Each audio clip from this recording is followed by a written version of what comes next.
She had $11 in her purse, a broken furnace at home, and a sick toddler waiting for medicine she couldn't afford.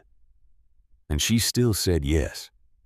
Loretta Hayes, a black woman raising 5 white boys that nobody in the foster care system wanted, gave everything she had to children who weren't hers. She fed them when she was hungry. She held them when she was breaking. She loved them when the world told her to stop, and the system took them away. Not because she was a bad mother, but because she was a poor one. She never saw them again. Years of silence. Years of empty rooms and unanswered letters. Then, one morning, her doorbell rang, and the 5 boys she lost were standing on her porch. But they weren't boys anymore, and what they brought with them would change her life forever. Man, stories like this really hit you. Let's get into it.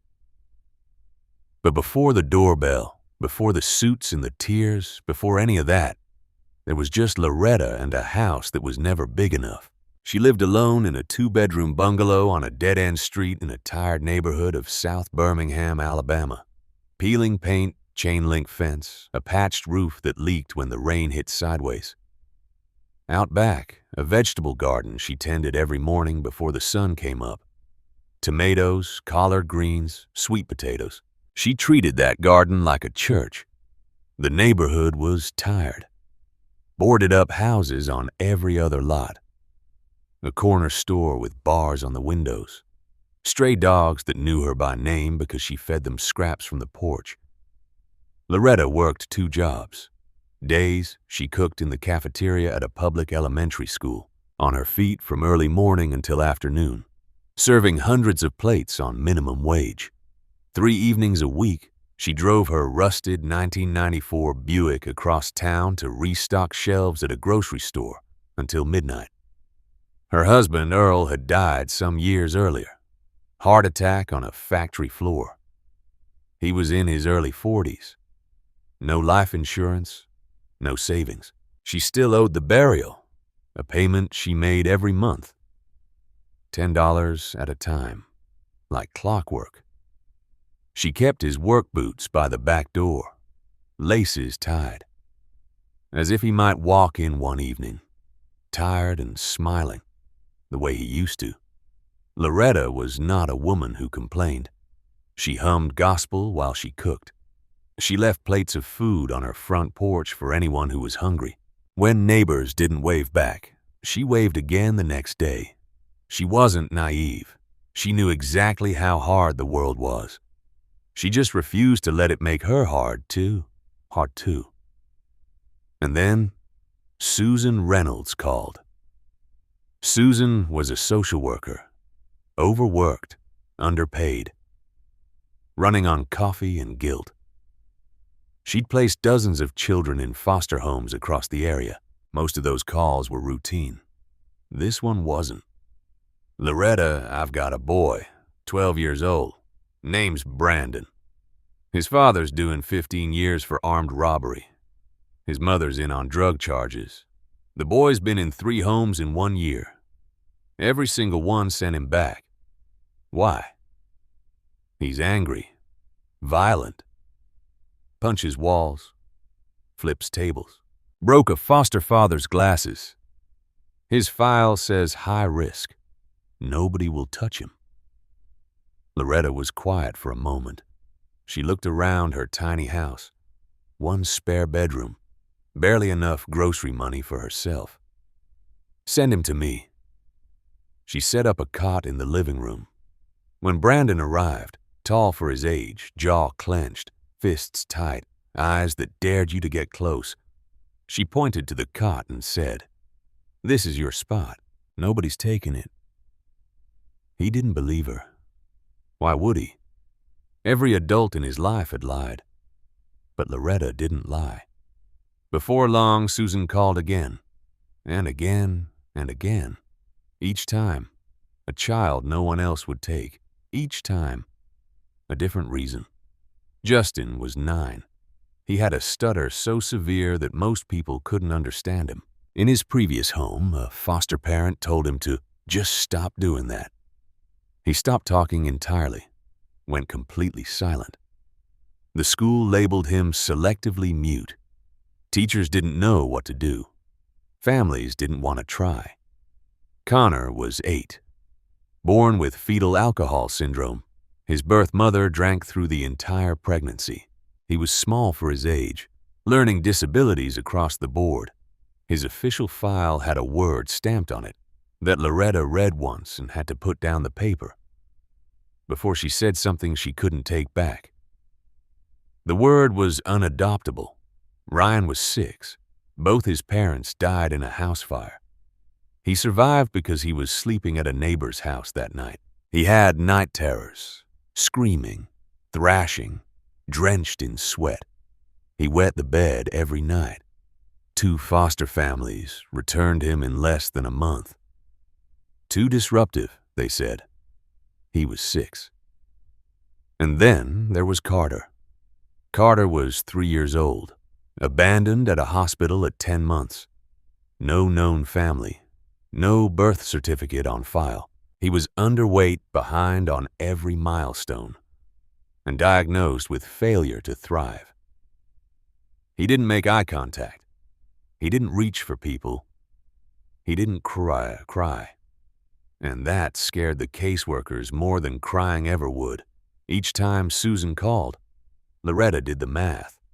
Grocery money, bed space, school supplies, electricity, gas for the Buick. Each time, the math didn't work. Each time, she said yes. Because somewhere between the numbers on paper and the child on the other end of the phone, there was a kid who needed somebody, and Loretta Hayes could not be the person who said no. 5 boys. 5 reasons nobody wanted them. 1 woman in a 2-bedroom house with a leaking roof and $11 between paychecks. But what Loretta didn't know, what she couldn't have known, was that every single thing she was about to pour into these children would come back to her, multiplied many years from now, on a morning she never saw coming. But that was later. Right now, she had 5 boys to feed, and the furnace was broken. Now, here's where things start to fall apart, because Loretta could handle the hunger. She could handle the exhaustion. What she couldn't handle was somebody telling her that loving these boys wasn't enough. The first winter with all 5 was brutal. Temperatures dropped low for days straight, and that's when the furnace died. Not sputtered, not slowed down, died. Cold air pushing through the vents like the house was breathing ice. Loretta couldn't afford a repair. She didn't even call for a quote because she already knew the answer. So she did what she always did. She figured it out. She layered every blanket in the house on the boys' beds. She dragged a space heater into the hallway between the 2 bedrooms and let it run all night.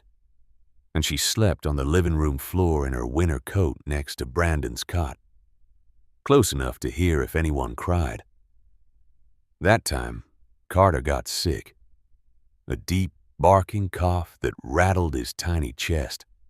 Loretta drove him to the free clinic in the Buick early one morning. Engine groaning, heat barely working. The doctor said he needed a nebulizer and medication. The cost, even discounted, was more than she had.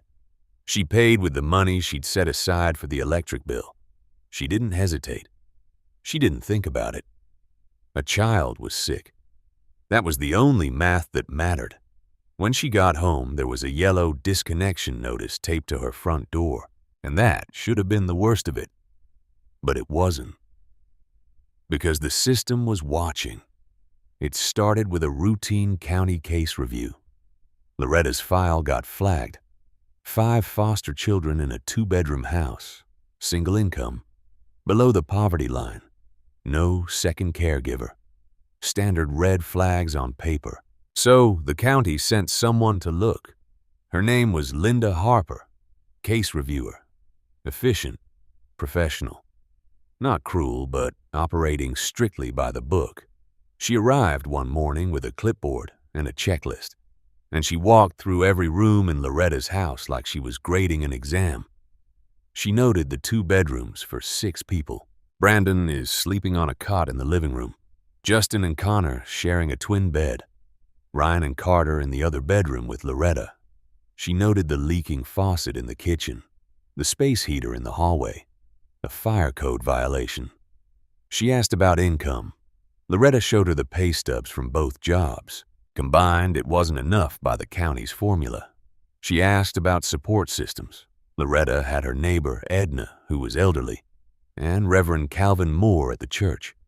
No family, no partner, no backup plan. Linda wrote her notes carefully.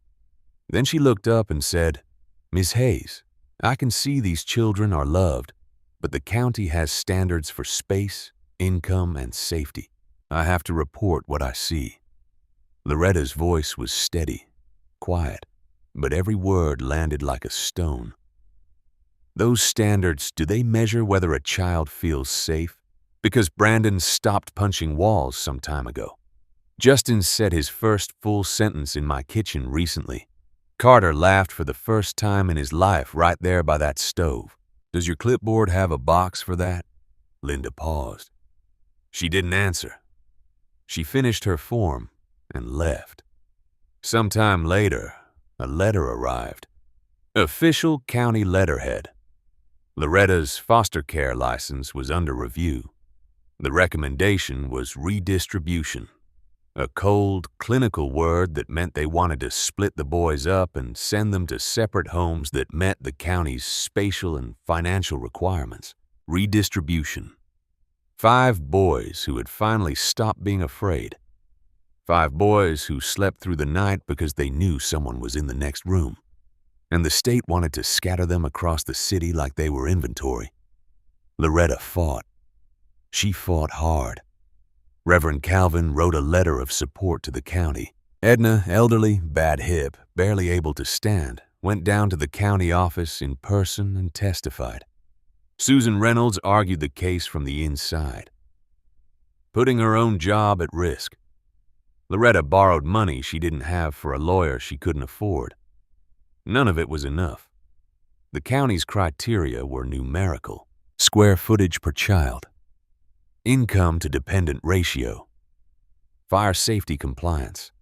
Loretta failed on every single metric, and the fact that 5 deeply traumatized boys were thriving for the first time in their lives, that didn't fit on the form. There was no column for love, no checkbox for "this woman sits outside a child's door every night until he stops being afraid." The system measured walls and dollars. It didn't measure what happened inside them. The ruling came down soon after. The boys would be removed and placed in separate homes across the county. And Loretta Hayes, the woman who never said no, couldn't say a single thing to stop it. But the worst part wasn't the ruling. The worst part was the morning they came to take them. And that morning would break her in a way that nothing could heal.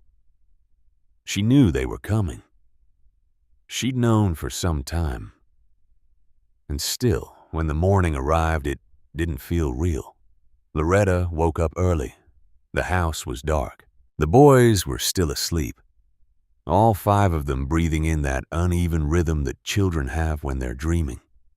She stood in the hallway for a long time, just listening, memorizing the sound. Because after today, the house would be silent. She went to the kitchen and started cooking. Pancakes, animal shapes the way she always made them. A dinosaur for Carter, a bear for Ryan, a dog for Connor, a bird for Justin, and plain circles for Brandon, because he always said he was too old for shapes. But he ate them every time, every single time. She set 5 plates on the table. She poured 5 glasses of milk. She folded 5 napkins. And then she stood at the stove and pressed her palms flat against the counter to keep her hands from shaking. The boys came in one by one, rubbing their eyes, shuffling in socks. Carter climbed into his chair and immediately grabbed his fork. Ryan sat close to Loretta's empty chair, the way he always did. Connor counted his pancakes. He always counted everything. Justin sat quietly and started eating without looking up. Brandon came last. He stood in the kitchen doorway and didn't move. He looked at the 5 plates.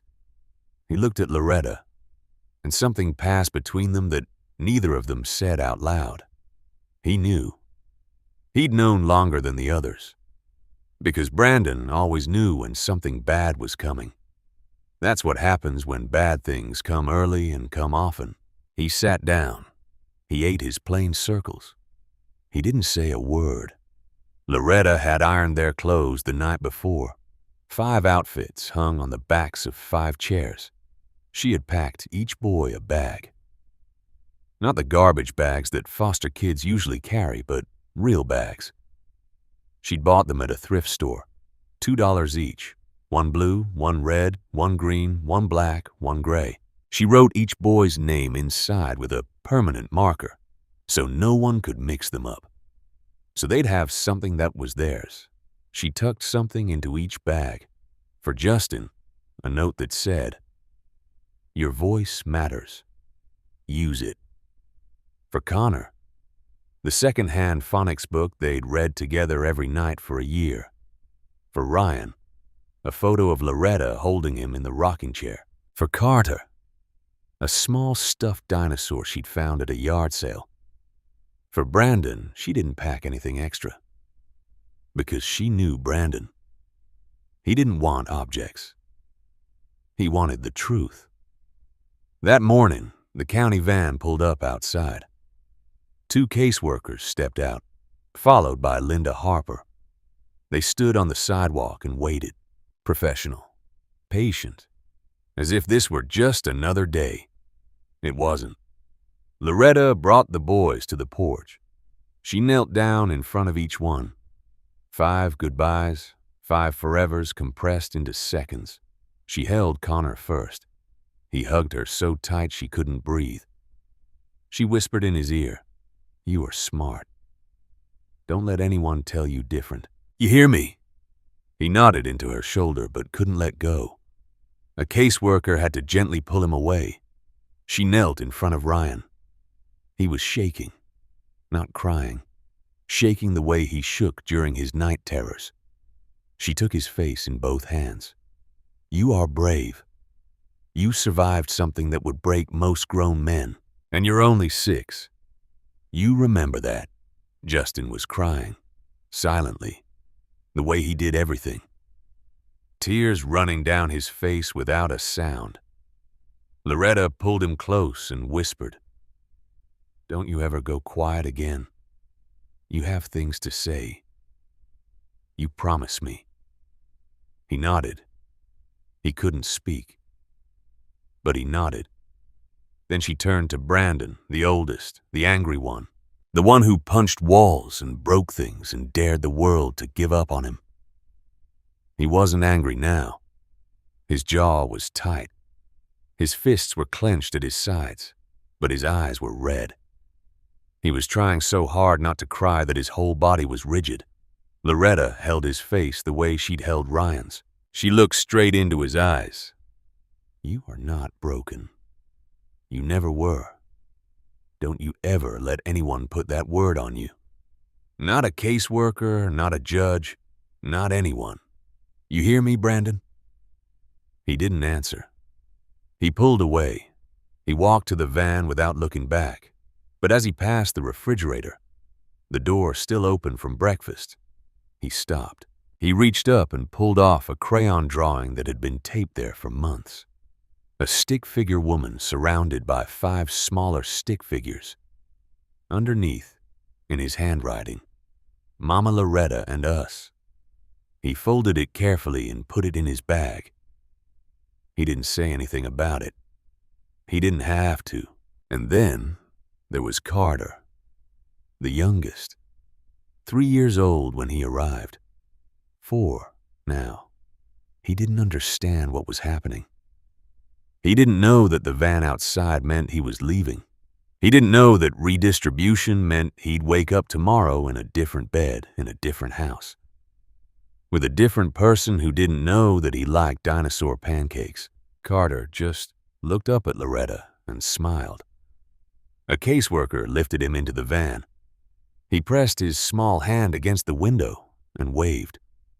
That wave, those tiny fingers spread wide against the glass, that smile that didn't know it should be breaking, that was the image that would live inside Loretta Hayes for many years to come. The van doors closed. Justin turned in his seat and looked through the rear window. His lips moved. 2 words. No sound. His stutter wouldn't let him. But Loretta read them. She read them perfectly. Thank you. The van pulled away from the curb.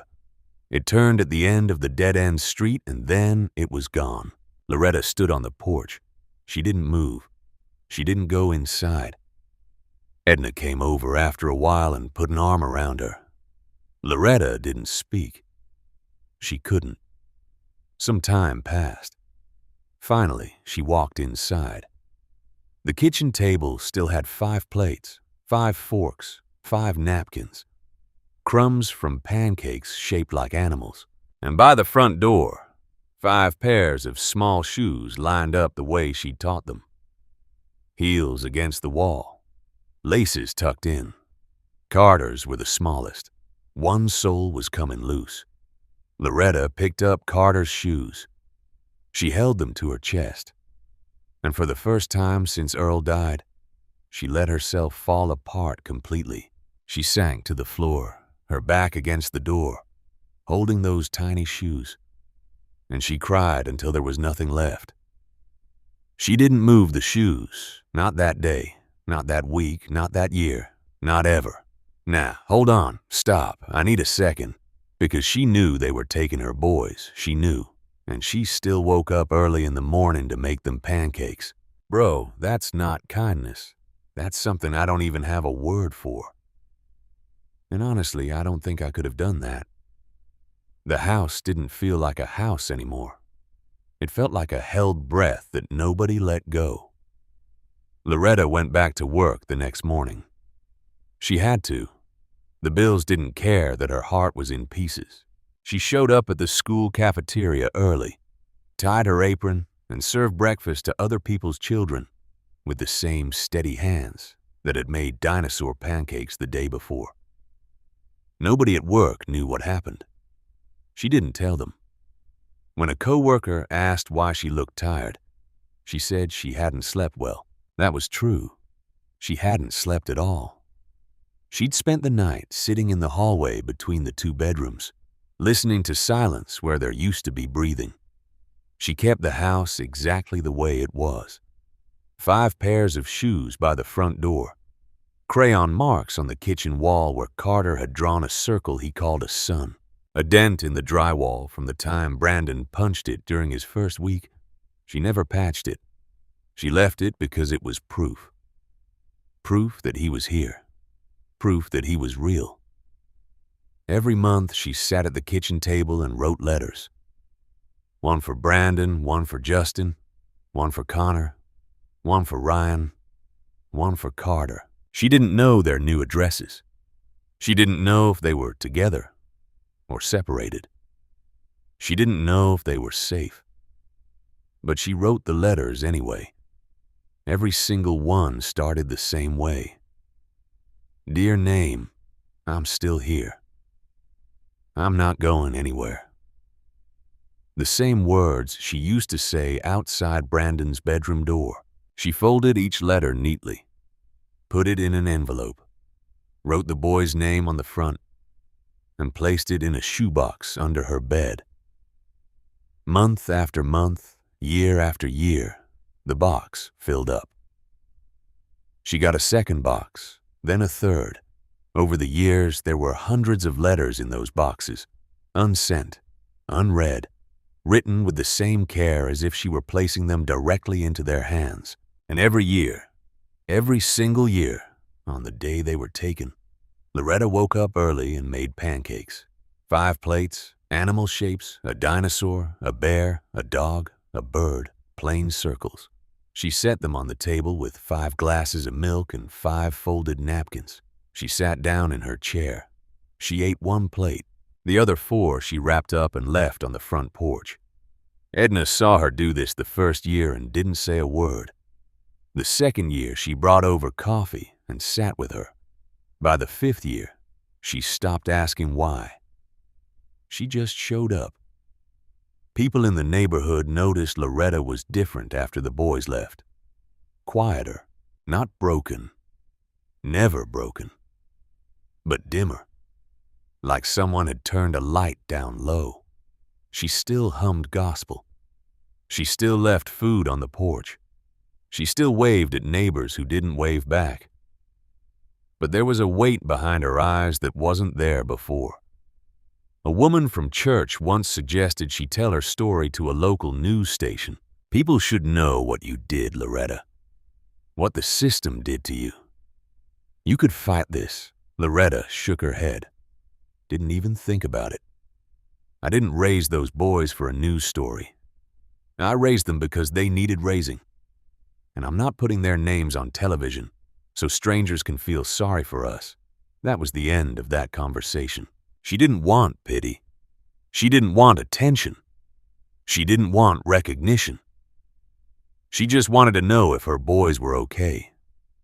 And nobody could give her that. So she kept writing letters no one would read. She kept making pancakes no one would eat.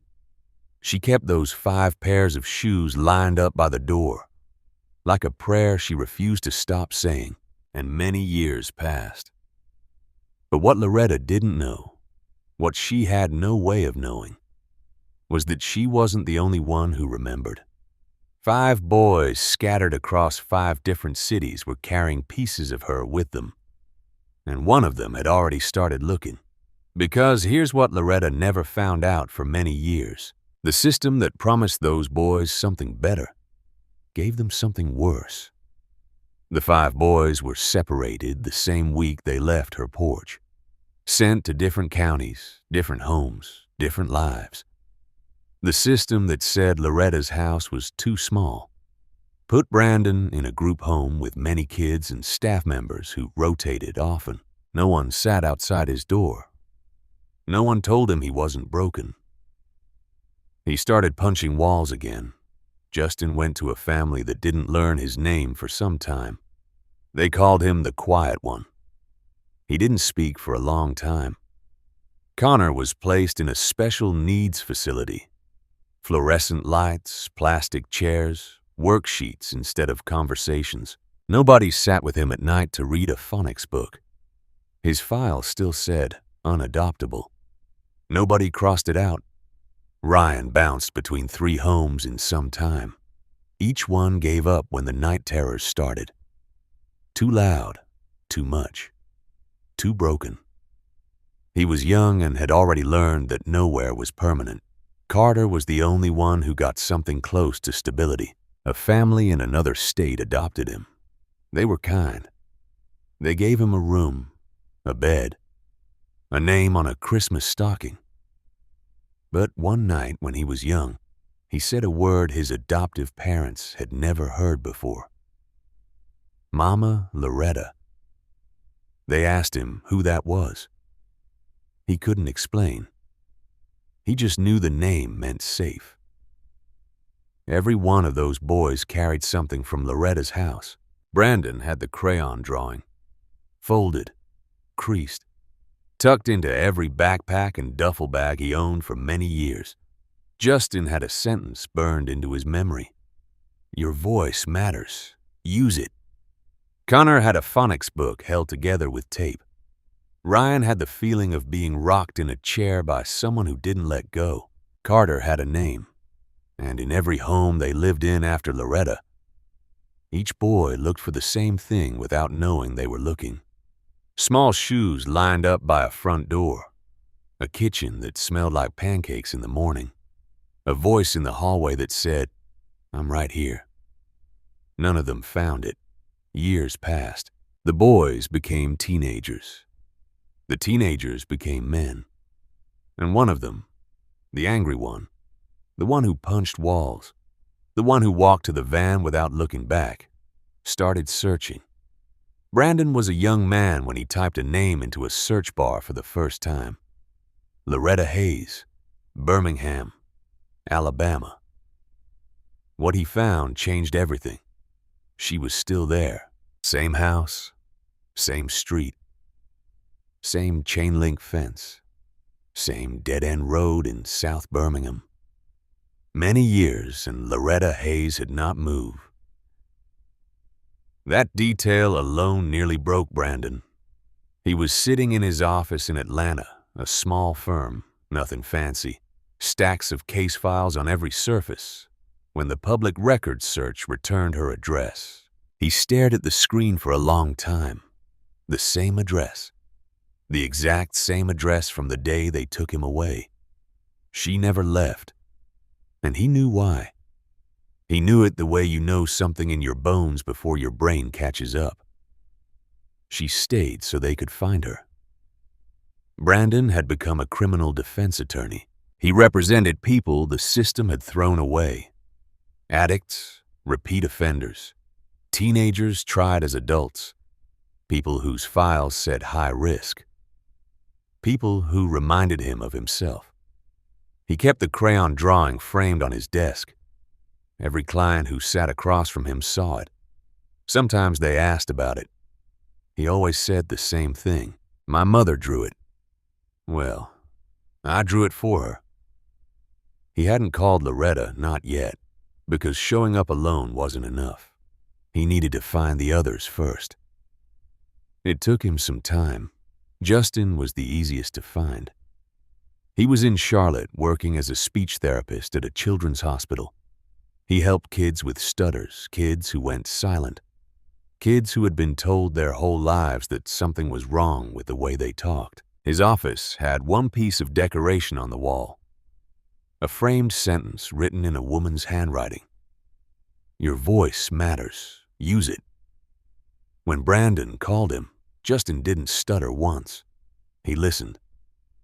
He was quiet for some seconds. Then he said, "Tell me when." Connor was in Dallas. He'd become an educational consultant specializing in children with learning disabilities. Kids the system called slow. Kids whose files got stamped with words that closed doors instead of opening them. He traveled to schools across the South, training teachers to see potential, where paperwork only showed problems.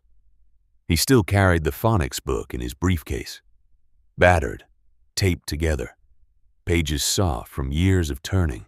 The cat sat on the mat. Page 1. The first sentence he ever read out loud, sitting at a kitchen table in South Birmingham with a woman who never once told him to hurry. When Brandon found him, Connor said one thing: "I still have the book." Ryan was in Houston. He was a firefighter. He'd chosen the profession the way some people choose a religion, not because it was easy, but because it answered something inside him that nothing else could. "Nobody saved my parents," he told his crew once. "I couldn't do anything. I was young, but I'm not young anymore."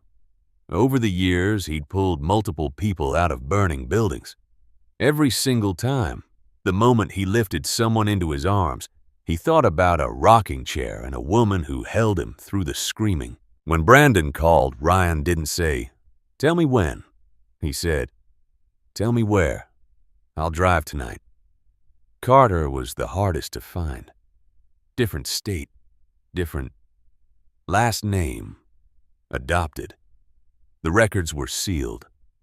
It took Brandon some time and a legal petition to unseal the adoption file. When he finally tracked Carter down, he was in Chicago.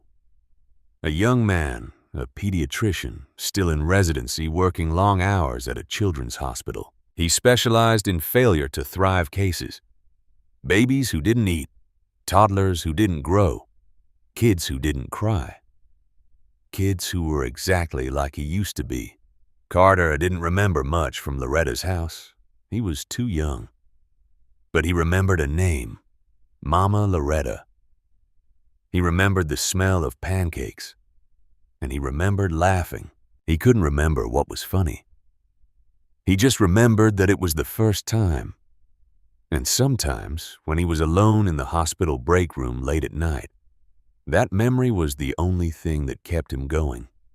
When Brandon called him and said, "I found her," Carter was quiet for a long time. Then he asked one question. "Does she still make the dinosaur ones?" Brandon couldn't answer. He was crying too hard. It took some months to plan. 5 men in 5 cities with 5 different schedules and 5 different lives, but one shared understanding. This wasn't going to be a visit. This wasn't going to be a phone call or a card or a check in the mail. This was going to be a return, a real one, the kind that changes things permanently. They talked every week on a group call. They pooled money. They hired an architect. They contacted nonprofits. They filed paperwork. They argued about details and agreed on everything that mattered. And they agreed on one rule. Loretta could not know, not until they were standing on her porch, not until she could see their faces, all 5 of them together for the first time in many years. Brandon said it best on one of those calls. His voice was steady the way Loretta's voice had been steady on the morning she knelt in front of him and told him he wasn't broken. She kept our shoes by the door for many years. She wrote us letters every month that she couldn't even send. She made pancakes every year on the day we left. She never moved. She never stopped. The least we can do is show up. One morning, 5 black SUVs turned onto a dead-end street in South Birmingham, and Loretta Hayes was watering her rosebush. She didn't recognize them at first.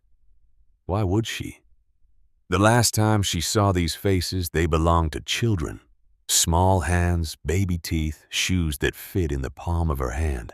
Now, 5 men stood on the sidewalk in front of her house, tall, broad-shouldered, grown. Loretta set down the garden hose. She squinted against the morning sun. 5 suits, 5 pairs of polished shoes on cracked concrete. Something about the way the tallest one stood, shoulders tense, jaw tight, hands at his sides like he was bracing for impact, made her breath catch.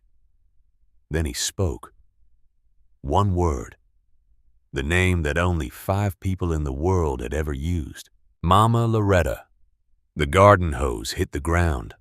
Water pooled around her slippers. She grabbed the porch railing with both hands because her legs stopped working. She looked from face to face, and the years peeled away like paint. "Brandon?" A whisper. Then louder. "Justin? Connor? Ryan?" Her voice cracked on the last name.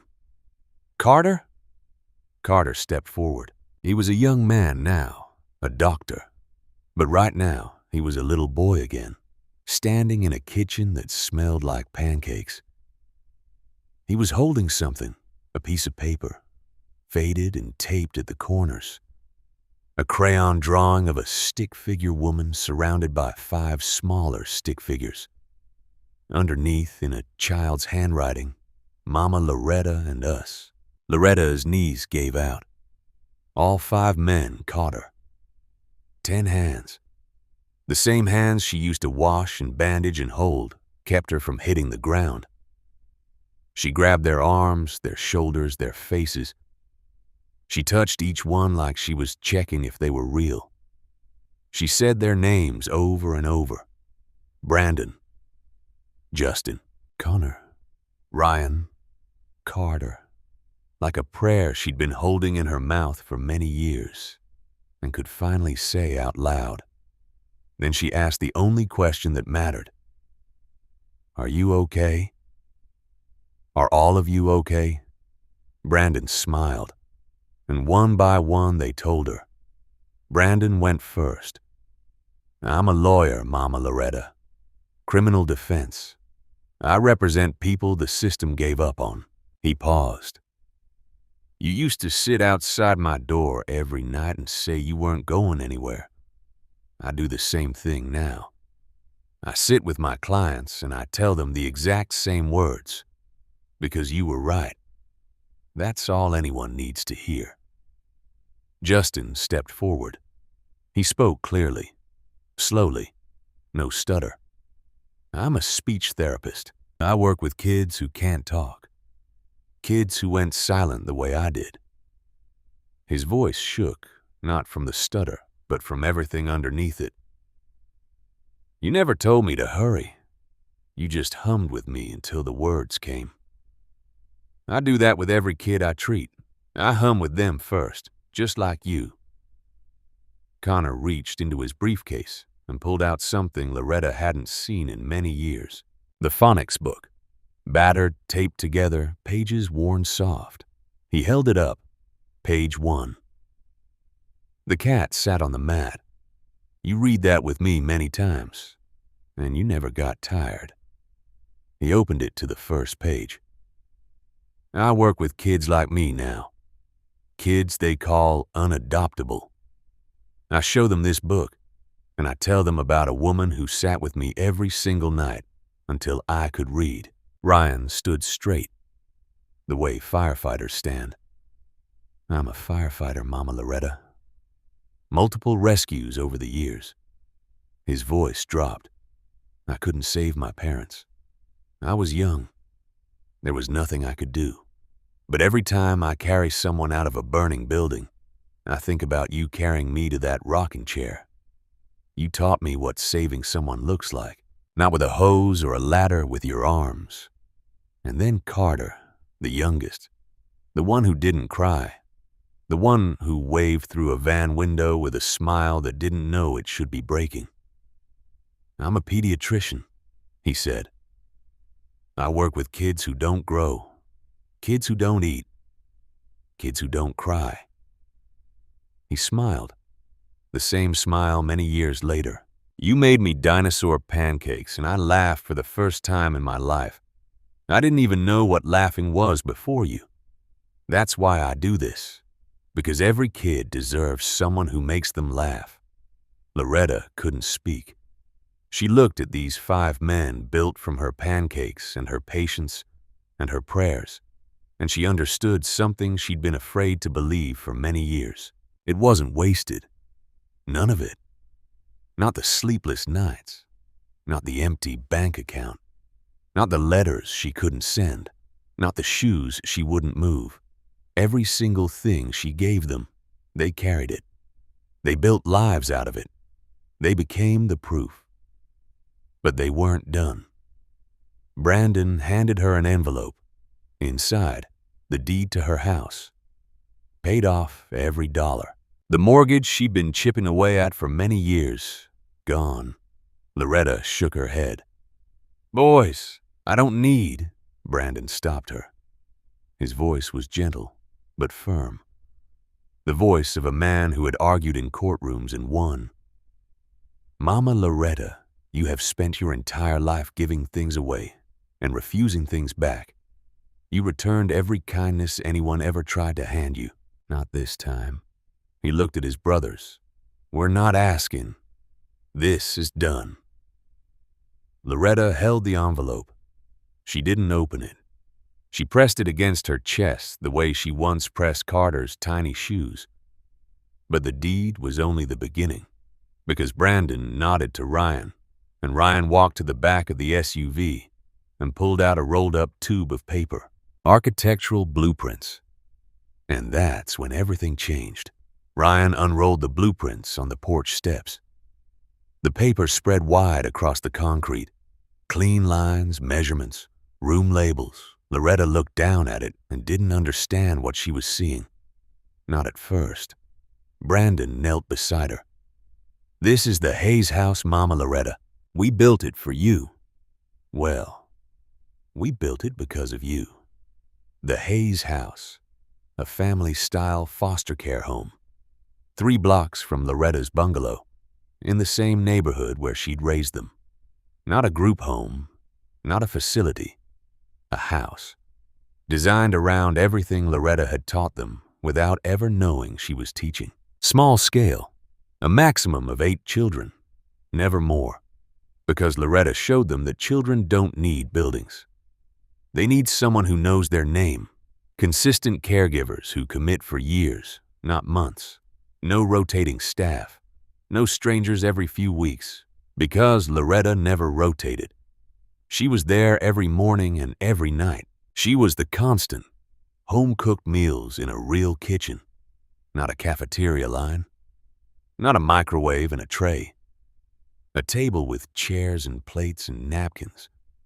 Because Loretta taught them that sitting down together is how a family is built. Each child gets their own space, a bed, a shelf, a hook for their coat. Because Loretta packed each of them a bag with their name written inside. She taught them that having something that's yours matters. A reading room, Connor's idea. A music corner, Justin's. A garden out back, because Loretta always had one. A workshop where kids could build things with their hands. Ryan pushed for that. And a small medical corner, Carter's contribution, for checkups, screenings, and making sure no child slips through the cracks the way he almost did. And by the front door, a shoe rack. 5 pairs minimum, always. The total cost was a significant amount. All 5 brothers had pooled their savings. Brandon connected them with nonprofits through his legal work. Ryan's fire station ran a fundraiser. Justin's hospital matched donations. Connor secured a federal grant for foster care innovation. Carter donated his entire signing bonus from the hospital. They asked Loretta to be the founding house mother. Salaried, benefits, a pension, a title, a voice in every decision. Nobody knows what these kids need better than you, Brandon said. You wrote the playbook. We just followed it. Loretta stared at the blueprints for a long time. She traced the rooms with her finger. The kitchen, the reading room, the shoe rack. She didn't say anything for so long that Justin thought she was going to say no. Then Ryan walked back to the SUV one more time. He came back carrying a box. A shoe box. Not Loretta's shoe box, but the same kind, same size, same shape. He set it on the porch beside her. Open it, Carter said. She lifted the lid. Inside, letters. Hundreds of them. Handwritten, folded neatly. Envelopes with names on the front. Hundreds of letters. Every letter Loretta had written over the years. Brandon had recovered them through Susan Reynolds, who had kept copies in the case file all along. He gave copies to each brother. They read every single one. And then they wrote back. Every letter Loretta sent, they answered. Many years late, but answered. Loretta picked up one at random. A reply from Justin to a letter she'd written when he would have been a teenager. She read it out loud, barely above a whisper. Dear Mama Loretta, you asked if I was using my voice. I am. Every single day. Because of you. She closed the box. She pressed it to her chest. She couldn't read anymore. She looked at the blueprints again. She looked at the 5 men. She looked at the shoe rack in the architect's drawing. And then she said something that surprised all of them. I don't need the money. I never needed money. I just needed to know you were okay. Her voice cracked. And you're more than okay. She straightened her back. She wiped her face. And the woman who never said no said it one more time. But those children, the ones in the system right now, the ones sleeping in group homes tonight, the ones whose files say they're too much, they need this. So yes, I'll do it. She accepted. Not for herself. For every child who was ever told they were unwanted. And sometime later, the Hayes house opened its doors. The morning the Hayes house opened, The first child arrived early. A 6-year-old girl. Brown hair, skinny arms. A garbage bag of belongings dragged behind her, like it weighed more than she did. She stood on the porch and didn't move. Her eyes were wide and empty, the way Carter's eyes had been many years ago. Loretta was waiting at the door. She knelt down the same way she'd knelt on a different porch in front of different children a lifetime ago, and said, "Come on in, baby. Are you hungry?" She made pancakes, dinosaur shape. The girl ate 3. Before long, the Hayes house was full. 8 children. Each one arrived the same way. Scared, angry, silent, or some combination of all 3. And Loretta handled each one the same way she always had. She didn't rush them. She didn't fix them. She just stayed. A 10-year-old boy showed up with fists like Brandon's, tight, ready, waiting for a reason. His first night, he locked himself in his room and wouldn't come out. Loretta pulled a chair into the hallway, sat down, and said the words she'd said 1,000 times before. "I'm right here. I'm not going anywhere." He opened the door on the 3rd night. Linda Harper visited the Hayes house that first year. She walked through the rooms slowly. She saw the kitchen, the reading corner, the garden out back. She saw the shoe rack by the front door. 8 pairs, different sizes, lined up neat. She stood in front of it for a long time. Then she turned to Loretta and said quietly, "I wish I'd seen this model back then." "I'm sorry, Miss Hayes." Loretta looked at her. Many years between them. Many years of silence and loss and letters that were never sent. She could have said 100 things. She said 5 words. Help me build more of them. One evening after a long day, Loretta came home to her bungalow. Something was different. She looked down at the porch. 5 pairs of shoes were lined up by her front door. Not children's shoes, men's shoes, dress shoes, work boots, sneakers, running shoes, loafers, 1 pair from each of her boys. A note was taped to the door in Brandon's handwriting. "We finally outgrew the old ones, but we'll always come back to this door." She brought them inside. She set them down next to the 5 tiny pairs that had been there for many years, small and large, side by side. The whole story told in 10 pairs of shoes. And on the refrigerator at the Hayes house, 2 crayon drawings hung side by side. The new one by the 6-year-old girl, Miss Loretta and us. And next to it, faded and taped at the corners, the original, Mama Loretta and us. 2 drawings many years apart. The same love. Man, real talk. This story broke me. Like, it really got to me. She wrote letters for many years knowing nobody would read them. She made pancakes for kids who weren't even there. That's not just a story. That's a whole different level of love. And I'm still thinking about it. I probably will be for a while. So let me ask you something. Who's your Loretta? Who loved you when they didn't have to? Drop their name in the comments. They deserve to be seen. And if this story hit you somewhere deep, if it reminded you that the small things aren't small, hit that like button. Share this with someone who needs to hear it today, and subscribe if you haven't yet. We tell stories like this every single week, because the world has more Lorettas than you think. You just have to look.